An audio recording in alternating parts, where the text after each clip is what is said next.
Muito bem, pessoal, estamos de volta agora, é a aula 16.2. Vamos fazer um rápido bate-bola, jogo rápido, que falamos na aula 16.1. Assim que finalizarmos, vai ter atividade. Então, pega aí o material que você recebeu, tudo que você não... professor, eu não entendi direitinho isso aqui, não. O tio vai reprisar os principais objetos do conhecimento necessários para que a gente possa fazer as nossas atividades, tá bom? De olho na tela, meu diretor. Olha aí, aula 16.2. Nós estávamos falando sobre controle de praga nos SAFs, lá na aula 16.1. Vamos ver um resumo dela? Então, olha aí, controle de praga nos SAFs. Vamos frisar direitinho isso aqui. Nós temos duas principais aqui, não é? Sim. Nós temos aqui, as formigas e os cupins. Nas formigas, nos SAFs, as formigas são as principais pragas. Elas atacam constantemente as plantas em qualquer fase de desenvolvimento. Já os cupins atacam regiões específicas. Atacam o colo do caule, o caule e as raízes das plantas, causando o murchamento e o secamento das folhas. Vamos começar então de baixo para cima. O ataque do cupim, pessoal, no colo, no caule e também nas raízes, são regiões imperceptíveis. E tem que lembrar que quando eles atacam essas regiões, no colo eles causam até um certo tumor. Isso vai depender muito de determinados tratos culturais para que a gente possa ver. Mas a planta, se estiver na sua fase de desenvolvimento, se for uma planta, uma muda, eles acabam rapidamente. A planta morre de inanição e desidratação, porque eles sequestram todos os nutrientes. Lembrando, são 3 grandes grupos. Tem um grupo, pessoal, que vive em madeiras, até madeiras tratadas. Tem grupo que vive em madeiras podres, que é o ninho, só que as comunicações são feitas por corredores subterrâneos. E tem a última, que eles fazem na terra mesmo. Então, de acordo com o processo de ataque, até você ter a visualização, essa sintomatologia, a planta não resiste. Então, nós temos controles. Como nós podemos realizar os controles, tanto para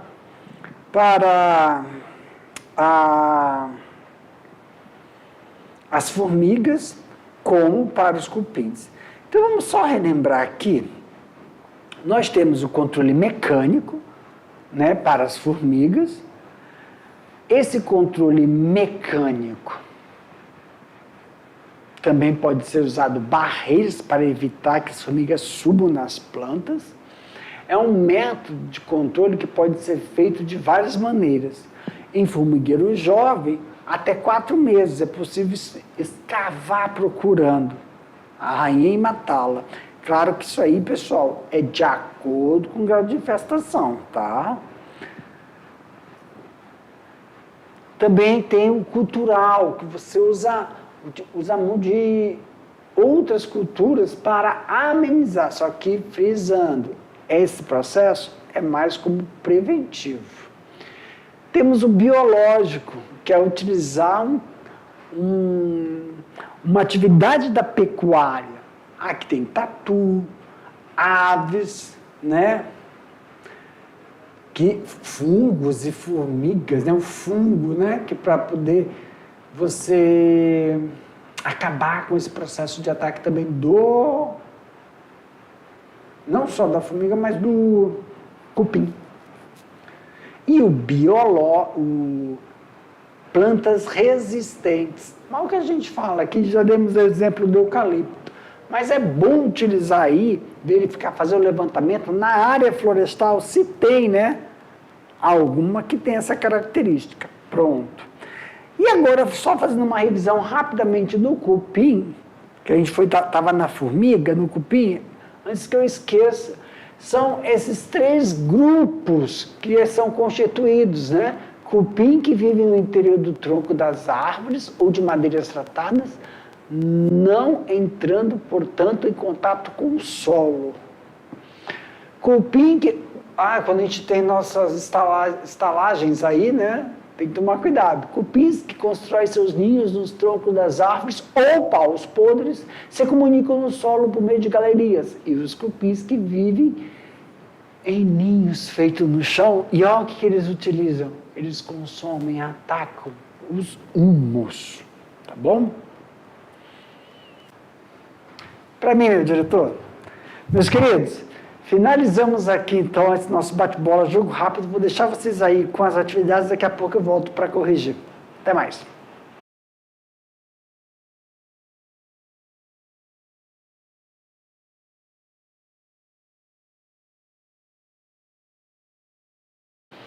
E aí, pessoal? Passar rápido, não é isso? Galerinha, agora é a hora que nós vamos fazer as correções. Mas olha como é que nós vamos proceder. Pode ter questões abertas e questões de múltiplas escolhas, tá bom? Nas questões abertas, não há necessidade de estar ali, com as mesmas palavras. Tem que contemplar. Então, na hora que eu colocar a pergunta, lê a pergunta, depois a gente coloca a resposta, eu vou comentar a resposta. O que a gente percebe? Muitos de vocês escrevem com as suas próprias palavras, mas determinados termos técnicos vocês descrevem, vocês colocam significado, mas não usam o termo. Então, nesse momento, você só sublinha, professor, o senhor falou aí de um termo técnico, nome científico. Então, você coloca, sublinha o nome comum que você usou, coloca o nome científico entre parênteses, coloca o termo técnico entre parênteses, para dessa forma cria uma familiarização e durante a avaliação, quando tem aquelas questões dissertativas, você possa ter então uma melhor dinâmica, tá? Na sua escrita. Questões fechadas. Nós vamos colocar a pergunta e as alternativas. Pessoal, vai ter somente uma alternativa correta. E aí o que a gente faz? A gente volta lá numa lâmina para explicar por que as outras não contemplam, tá bom? Meu diretor, na tela. Então agora vamos tirar as dúvidas. Olha aqui, já começou, já com a resposta. Tudo bem. Vamos lá. Atacam o colo, o caule e a raiz. É cupim, né? Cupim, mas vamos lá, porque essa foi boa. Aqui, atacam. Não, tira isso aqui. Atacam o colo, o caule e as raízes das plantas, causando o murchamento e o secamento das folhas. A descrição do ataque dessa praga corresponde à alternativa E. Cupins. Essa estava fácil. Olha. Os cupins não podem ser considerados pragas naturais.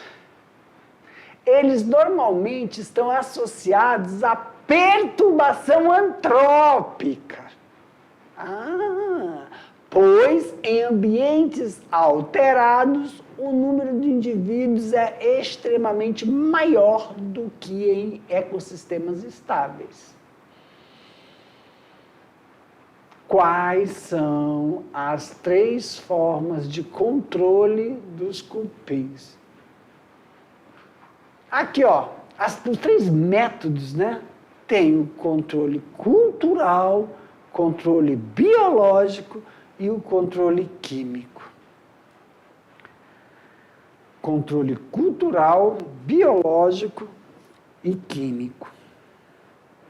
Cultural é quando você utiliza uma outra cultura que tem a resistência, a tolerância, né? E a recomendação, né? Não é só o eucalipto, a recomendação é que você faça um levantamento na sua área de produção para verificar também se há uma planta nativa. Biológico, você utiliza um outro ser vivo, de origem animal. E o químico, você utiliza... isso é para os cupins. Você utiliza, né, o químico, um fungicil. Né? Vamos lá para número 3. A isca, para controlar pragas de formiga, é amplamente utilizada. Porém, existe uma forma e quantidade correta para que ela seja aplicada. Como devemos proceder para saber a quantidade correta de aplicação das iscas? Resposta: a quantidade de iscas formicida a ser usada em cada formigueiro deve ser calculada multiplicando-se as dosagens recomendadas pelo fabricante, em geral, de 6 a 10 gramas, pela área ocupada. Tá bom? Pessoal, aqui tem que tomar um pouco de cuidado também, por causa da incidência, tá? Então, sempre fazer essa relação, faz o cálculo, faz o levantamento. Lá no sachê, onde vem essas iscas, está explicando direitinho o método de aplicação, o método que você vai espalhar, a distância, a local, tá bom? Para ter uma demanda correta. Questão de número 4. Nossa, só cupins. Os cupins são insetos sociais e algumas espécies são importantes pragas agrícolas, urbanas e florestais. Apesar de serem bastante conhecidos como pragas, apenas cerca de 10% das espécies registradas podem causar danos econômicos. No Brasil, existem 4 famílias de cupins, constituídas em 3 grupos. Quais são? Olha aí, pessoal. Nós temos... Opa! Errei. Nós temos cupins que vivem no interior do tronco das árvores ou de madeiras tratadas, então de árvores ou madeiras tratadas, não entrando, portanto, em contato com o solo. Esses tem que tomar cuidado porque eles podem sair da floresta e ir para a cidade, né? Porque estão em troncos, em árvores ou em madeira tratada.